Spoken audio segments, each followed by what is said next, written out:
சும்மா வெறுமனே உட்காந்துட்டு டிவைஸை நோண்டிக்கிட்டு 25 தரம் சோசியல் மீடியாவை மெசேஜஸை பார்த்துக்கிட்டு ஒரு நோட்டிபிகேஷனுக்கும் டைம் ஸ்பெண்ட் பண்ணிட்டு இல்ல டெலிவிஷன்ல இருக்கிற அத்தனை சீரியலையும் விடாம பார்த்துட்டு இது டைமை இன்வெஸ்ட் பண்ணாதது மட்டும் இல்லாம டைமை வேஸ்ட் பண்றதையும் தாண்டி தற்கொலை பண்ணிக்கிறது. இந்த டைமை வேஸ்ட் பண்றதுல கூட உங்கள் வாழ்க்கையை அழிக்கக்கூடிய கருத்துக்களை உள்வாங்கினீர்களானால் சொந்த காசுல சூனியம் வச்சுக்கிறதுன்னு சொல்லும்ல, பணம் கொடுத்து விஷம் வாங்கி குடிக்கிறது, குடிச்சா பசி அடங்குன்னு கற்பனையில வேற இருக்கிறது.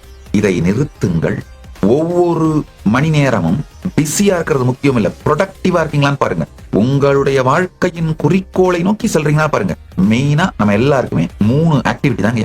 ஒண்ணு வெல்த் ஜெனரேஷன் ஆக்டிவிட்டி, செல்வத்தை பெருக்குதல், உங்க கேரியரையோ பணத்தை ஏர்ன் பண்ற ஒர்க்கையோ கவனிக்கிறது. 2வது வாழ்வை பெருக்கிற ஆக்டிவிட்டி, அப்படின்னா உங்க ஹெல்த், நல்ல ரிலேஷன்ஷிப், குடும்பத்தோட டைம் ஸ்பெண்ட் பண்றது, உங்களுடைய வாழ்வை பெருக்குவது. 3வது பரஞானத்தை அடைவது, தியானம், உபனிஷத், சமாதி பழகல். இந்த 3 ஆக்டிவிட்டி தான் நம்ம எல்லாருக்குமே இங்க. அழகா இந்த 3க்கு மட்டும் ப்ரையாரிட்டி கொடுத்து இதை தவிர வேற எதுலயும் காலத்தை வீணடிக்காம ப்ரொடக்டிவா இருக்கிறதுன்னு பண்ண ஆரம்பிச்சீங்கன்னா நீங்கள் வெற்றியாளரே.